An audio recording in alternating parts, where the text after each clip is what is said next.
శ్రీశ్రవణ ఛానల్‌కి చిన్నారులందరికీ, శ్రోతలందరికీ కూడాను మరొక్కసారి స్వాగతం. ఈరోజు మనం అమ్మవారి నాసాదండం గురించి చెప్పుకుంటున్నాం. ఆవిడ నాసికకు సంబంధించిన విషయాన్ని చెప్పుకోబోతున్నాం అనమాట. ఈరోజు నుంచి మనకి శ్లోకాల్ని పాడి వినిపిస్తున్న వారు శ్రీమతి ఉమారాధ గారు. ముందుగా శ్లోకాన్ని వినేద్దాం మనం. ఆ తర్వాత దాని ప్రతిపదార్థ తాత్పర్యాల్ని తెలుసుకుందాం. ఆ తర్వాత తెలుగులో పద్యాన్ని విన్న తర్వాత విశ్లేషణలోకి వెళ్దాం. असौ नासावंसस्तु हिनगिरिवंसध्वजपटि त्वदीयो नेदीयः फलतु फलमस्माकमुचितम् वहन्नन्तर्मुक्ताः शिशिरतरनिःश्वासगलितं समृद्ध्या यत्तासां बहिरपि च मुक्तामणिधरः. ఉమగారు చాలా చక్కగా మనకి పాడి వినిపించారు. ఆవిడకి అభినందనలు, కృతజ్ఞతలు తెలుపుతూ దీని ప్రతిపదార్థాన్ని తెలుసుకుందాం. హే జగజ్జనని, తుహినగిరి హిమవంతుని, వంశానికి ధ్వజపటి పేరు ప్రఖ్యాతలు తెచ్చిన పతాకము వంటి దానా, అలాంటి ఓ మాత అని అర్థం తీసుకోవచ్చు మనం. త్వదీయ నీ యొక్క, అసౌ ఈ, నాసా ముక్కు అనే, వంశ వెదురు, అస్మాకం మాకు, నేదీయ మిక్కిలి దగ్గరగా ఉన్నది, ఉచితం ఫలం తగిన ఫలమును, ఫలతు ఫలించుగాక, యహ నాసా వంశము హిమాలయపు వంశానికి ఆమె పతాకం వంటిది, అంతః లోపల, శిశిర చల్లని అంటే చంద్రనాడి మనకి ఎడంవైపు ఉండేది చల్లదనానికి సంకేతంగా చెప్తుంటారు. నిశ్వాస నిట్టూర్పు నుండి, గళితాహ జారిన, ముక్తాహ ముత్యములను, వహతి భరిస్తున్నది, తాసాం ఆ ముత్యముల యొక్క, సమృద్ధ్య సమృద్ధి చేత, బహిహి ప్లస్ అపి అంటే వెలుపల కూడా బయట కూడా అని అర్థం అనమాట. ముక్తామణి ధరహ ముత్యమును ధరిస్తోంది అంటున్నారు. అంటే దాని తాత్పర్యం ఎలా వస్తుంది మనకి? అమ్మా జగజ్జనని, నీ నాసావంశం లోపల ముత్యాలున్నాయి.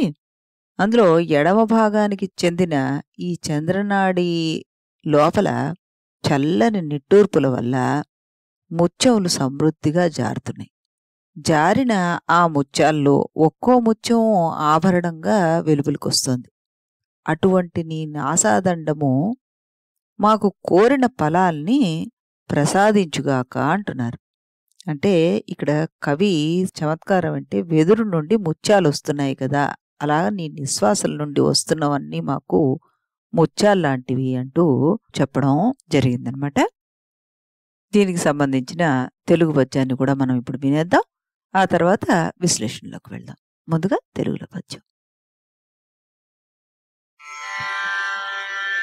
వంశము బోలు నాసికకు వన్నెల ముత్యము జూడదోచు, శుభ్రాజుని నాడిగూడి మణిభావము నిండిన విడుచు శ్వాసతో, భ్రంశపు ముత్యమట్లున్నది పండగ జేయును మాదు కోర్కెలన్, సంశయమింతలేదు హిమశైలకుల ధ్వజకేతన ప్రభా.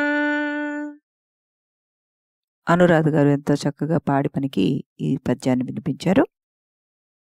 ఇప్పుడు మనం విశ్లేషణలోకి వెళ్తే ఇందులో ముక్తా మణిధర అన్న పదాన్ని వాడారు. ఈ ముక్తము అంటే మనకి ముత్యం అనే అర్థం కూడా ఉంటుంది. దీనికి సంబంధించిన వివరం, దాని రహస్యం ఏంటో కూడా మనం తెలుసుకుందాం. ముందుగా లలిత సహస్రనామంలో మనకి 2 నామాలను మనం ఇక్కడ చెప్పుకోవచ్చు. ఈ నాసాదండానికి సంబంధించింది నవచంపక పుష్పాభ నాసాదండ విరాజిత, అలాగే తారాకాంతి తిరస్కారి నాసాభరణ భూషిత, ఈ 2 నామాలు చెప్పుకోవచ్చు మనం. నవం నూతనం చంపకస్య పుష్పం నతు కేవల కలిక, ఈషద్వీకసిత గంధఫలీతి యావత్ తేన తుల్యో యో నాసాదండ తేన విరాజిత అన్నారు. అంటే కొత్తదైన చంపక పుష్పము మొగ్గ కాదది, ఇంకా కొంచెంగా వికసించిందనమాట. అది దాంతో సమానమైన నాసాదండంతో ప్రకాశిస్తున్న నాసిక కలదానా అని, లేదా అప్పుడే వికసించిన సంపెంగ పువ్వు లాంటి నాసిక అమ్మవారు అని ఈ రెండు అర్థాలు చెప్పుకోవచ్చు. మరి ఇక్కడ సంపెంగతోటి పోలుస్తున్నారు. సంపెంగతో పోలుస్తున్నారు అంటే ఏంటి? ఇక్కడ భట్టుమూర్తి గారు పూర్వగాథను కల్పించి పద్యంలో చెప్పారనమాట ఆయన ఒకటి. దాని ప్రకారం ఏంటంటే మనకి అన్ని రకాల పువ్వుల మీద వాలి మకరందాన్ని తుమ్మెద తీసుకుంటూ ఉంటుంది, సంపెంగ పూల మీద వాలదు. దానికని పాపం సంపెంగకి నామోషిగా అనిపించి అది తపస్సు చేస్తేట బ్రహ్మ ప్రత్యక్షమై వరం కోరుకోమన్నట్ట. అప్పుడు తుమ్మెదల సంగతి చెప్పి పరిష్కారాన్ని కోరుకుందిట. అప్పుడు బ్రహ్మ సంపెంగ పువ్వును మరుజన్మలో ఆడదాని ముక్కుగా పుట్టు అన్నట్ట. ఆడదాని ముక్కుగా పుట్టగానే ఆ ముక్కుకి అన్ని రకాల పువ్వులను వాసన చూస్తుంది కాబట్టి వేరువేరు వాసనలు కలిగిన ఆ పువ్వుల దగ్గరికి వెళ్లాల్సిన అవసరం లేకుండా ఈ ముక్కు దగ్గరికే అన్ని వాసనలు వస్తాయి కాబట్టి తుమ్మెదలన్నీ ఆ ముక్కు దగ్గరగా వచ్చి అటు ఇటు వరుసల్లో నిలబడి తన వంతుకై నిరీక్షిస్తున్నాయట. అలా నిరీక్షించే తుమ్మెద వరుసలు ఏమిటో తెలుసా? ముక్కుపైన రెండు వైపులా ఉన్న రెండు కళ్ళ కింద ప్రసరించే వీక్షణాలే. ఇవి ఎంతో చమత్కారంగా సొగసుగా చెప్పారు భట్టుమూర్తి గారు. అయితే ఇక్కడ మన ఇందులో విశేషార్థం గనక గమనిస్తే సంపెంగ పువ్వు మీద తుమ్మెద వాలదు. అలాంటి సంపెంగ పువ్వుతో అమ్మవారి ముక్కును పోల్చడంలో ఒక ఔచిత్యం ఉంది. తుమ్మెదకు 6 పాదాలుంటాయి, అందుకే దాన్ని షట్పదం అంటారు. పంచేంద్రియాలు, మనస్సు 6, ఈ 6ంటిని 6 పాదాలు కలిగిన షట్పదం అంటే తుమ్మెదతో పోలుస్తూ ఉంటారనమాట. పంచేంద్రియాలు, మనస్సు ఎవరిని ఇబ్బంది పెట్టవో, అంటే ఎవరి మీద వాటి ప్రభావం ప్రలోభమో పనిచేయదో వారిని సంసార లంపటం అంటని ముక్తులు అంటుంటారు.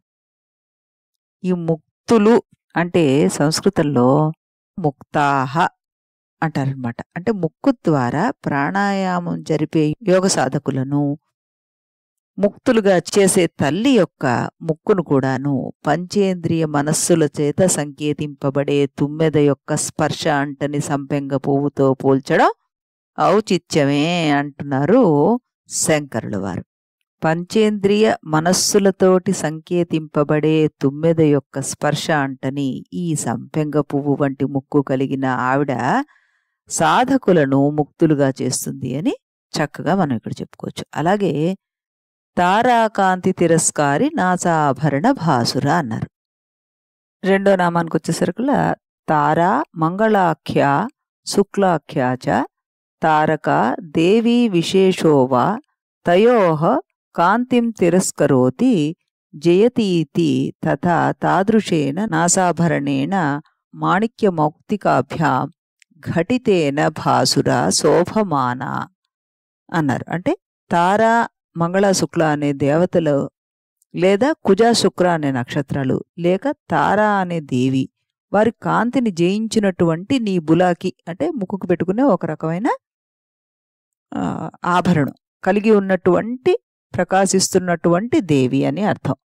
కుజ శుక్ర నక్షత్రాల వలె ప్రకాశిస్తోంది నీ నాసాభరణము, ఎర్రని మణులు తెల్లని ముత్యాలతోటి కూర్చున్నటువంటిది ఆ బులాకి అన్నది అర్థం వస్తోంది.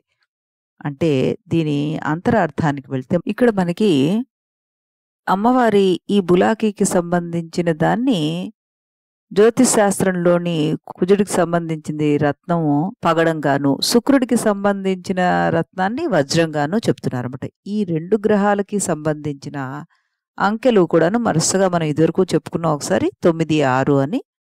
ఇవి పురుష స్త్రీ స్వభావాలను కూడా సూచిస్తాయి అంటూ చెప్తున్నారు. ఈ 2 గ్రహాలకు జ్యోతిష్ శాస్త్రంలో అంతర్జాతీయంగా ఇచ్చిన సంకేతాలు ఏంటి అన్నది మనం వరదముద్ర అని, అభయముద్ర అని ఇదివరకు చెప్పుకున్నాం. అంటే ఒక క్రాస్ పైకి వేసి ఉండి కింద వైపుకి ఒక సర్కిల్ ఉండడం, క్రాస్ కింద వైపుకుండి పైన వైపు సర్కిల్ ఉండడం అభయముద్ర, వరదముద్ర అని కూడాను మనం చెప్పుకున్నాము. అయితే ఈ నాసాభరణము అంటే ముక్కు పుడక లాంటిది, బేసరి అని కూడా అనుకున్నాం కదా మనం. ముక్కుకి కుడివైపు కుజ సంబంధమైన మాణిక్యాన్ని అంటే ఎర్రగా ఉండే రత్నం, ఎడంవైపు శుక్ర సంబంధమైన వజ్రాన్ని ధరించిందిగా చెప్తుంటే, అమ్మవారు ధరించిన ఈ మాణిక్య వజ్రాల యొక్క కాంతి వాటికి సంబంధించిన కుజ శుక్ర గ్రహాల కాంతుల్ని జయిస్తున్నట్టుగా ఉన్నాయి అంటూ ఈ నామానికి అర్థం చెప్పుకోవచ్చు మనం. అలాగే అభయ వరద హస్తాలు మన్ని సదా రక్షిస్తూ ఉంటాయి అంటూ అమ్మవారి ఈ నాసాదండాన్ని చూసినప్పుడల్లా ఈ 2 గ్రహాల యొక్క ప్రభావం చక్కగా మన మీద ఉండే విధంగా స్ఫురింపచేశారు పెద్దలు. ఈ రకంగా మనం ఈ నామాన్ని లలితా సహస్రనామంలో అన్వయించుకోవచ్చు. ఇకపోతే శ్లోకంలో మనకి ఏం చెప్తున్నారు అంటే, ఈ శ్లోకంలో మనకి అసో నాసా వంశ స్తుహినగిరి వంశ ధ్వజపటి అంటూ 2 వంశ పదాలని వాడడం జరిగింది. అంటే ఒకటేమో మనం ప్రతిపదార్థంలో చెప్పుకున్నట్టుగాను హిమాలయపు వంశానికి ఆమె పతాకం వంటిది అన్నది ఇక్కడ వాడారు. అలాగే వంశ అనే పదానికి వెదురు అన్న నామం కూడాను మనం చెప్పుకున్నాం. దాన్ని కులం అని కూడా అంటారు. ఆమె ముక్కు వెదురు దండంలా ఉందని వర్ణన. ఎందుకు దీంతో పోల్చారు అంటే వెదురులో ముత్యాలుంటాయి అన్నది మనం చెప్పుకున్నాం. అయితే ఇదివరకు కూడా మనం ఒకసారి సూచించుకోవడం జరిగింది. దేంట్లో ముత్యాలు మనకు కనబడతాయి అంటే ఏనుగు కుంభస్థలంలో కూడా కనబడతాయి, వెదురు చెరుకు దీంట్లోపల కనబడతాయి అని చెప్పుకున్నాం. అలాగే పాము పడగలో కనబడుతుంది, ముచ్చపు చిప్పల్లో కనబడుతుంది, మేఘాలయందు కూడాను కనబడుతుంది, చెరుకు గడ్లో కూడా కనబడుతుంది అంటూ మనం చెప్పుకోవడం జరిగింది. ఇదివరకు మనం ఒకసారి దీనికి సంబంధించిన వ్యాఖ్యానం వచ్చినప్పుడు చెప్పుకున్నాం అనమాట. అలాగే ఆ రకంగా ఇక్కడ ఆవిడ నాసాదండంలో ముత్యం ఉంటుంది అన్నది చెప్పుకోవడం జరుగుతుంది. ఆమె విడిచిన ఊపిరి చంద్రునిలాగా చల్లబడి గాలి ముక్కు చివరకు చేరి ముత్యమై ఆ ముక్కుకి ఆభరణంగా ఉంది అంటున్నారు శంకరుల వారు. అంటే ఈ ముత్యాలన్నీ ఆవిడ వదిలే నాసిక నుంచి బయటికి వచ్చి మన కోరికలు తీర్చవలసిందిగా ప్రార్థిస్తున్నాం అనమాట. మనం ఇందులో ఇందాక చెప్పుకున్నట్టుగా చంద్రనాడికి సంబంధించింది ఉంది అని అనుకున్నాం కదా. ప్రాణాయామంలో ఊపిరి పీల్చడం పూరకం, పీల్చిన గాలిని బయటికి వదలడం రేచకం, వాటిని కుంభించి ఉంచడం మనం కుంభకం అంటే లోపలే గాలిని ఉంచడం. ముక్కుకి ఎడంవైపు నుండి గాలి వదిలినప్పుడు అది ఇడానాడి ద్వారా చంద్రుని శీతలత్వాన్ని దానికి సోకి లోపల ఉన్న ముత్యాల కలయికతోట ఆ ముత్యం వెలువడి ఆవిడకి నాసాభరణం అయింది. అంటే యోగ రహస్యంలో సంస్కృతంలో ముక్తాఫలము అంటే ముత్యము. ముక్తి అన్న మాటకు ముత్యం అంత సన్నిహితమైందనమాట. అమ్మవారిని మనం కోరుకునేదే ముక్తి. ప్రాణాయామ ఉపాసకులు, శ్రీ విద్యా ఉపాసకులు ముక్తులు ముత్యములు పుట్టి అమ్మవారి కీర్తి ప్రతిష్టలను పెంపొందిస్తున్నారు అంటూ శ్రీ విద్యా ఉపాసకులు ముక్తులవుతున్నారు, ముత్యముల్లా పుట్టి అమ్మవారి కీర్తి ప్రతిష్టలను పెంపొందిస్తున్నారు. అందుకే ఆవిడ హిమగిరి వంశ ధ్వజపటి అన్నారు. అలాగే అమ్మవారిని కోరుకునేదే మన ముక్తి. ఏ కోరిక ఎలా కోరాలో మనకు చెప్తున్నారు. ఏ అవయవాన్ని గురించి వర్ణించినా ఆ అవయంలో మనం చూడవలసిన దృష్టి ఏంటి, దాని నుంచి మనం చివరిగా కోరుకోవాల్సింది ఏంటి అన్నది కూడా చక్కగా సూచించారు శంకరుల వారు. మళ్ళీ దీనికి సంబంధించిన యంత్రం గనక మనం చూస్తే ఇది అధోముఖ సమభుజ త్రికోణము త్రిశూలత్రయ సహితము హ్రీం బీజయుక్తమైనదన్నమాట. ఇకపోతే దీన్ని ఎప్పుడు చెప్పుకున్నట్టుగానే మనంతట మనం సాధన చేయకూడదు, గురుముఖతః నేర్చుకుని ప్రాక్టీస్ చేయాలి. ఈ శ్లోకాన్ని గనక మనం పఠిస్తే మనోభిష్ట సిద్ధి జరుగుతుంది, జనప్రియత్వం కలుగుతుంది అంటూ పెద్దలు చెప్తూ ఉంటారనమాట. మళ్ళీ మనం రేపు 62వ శ్లోకంతో కలుద్దాం. అంతవరకు సెలవు.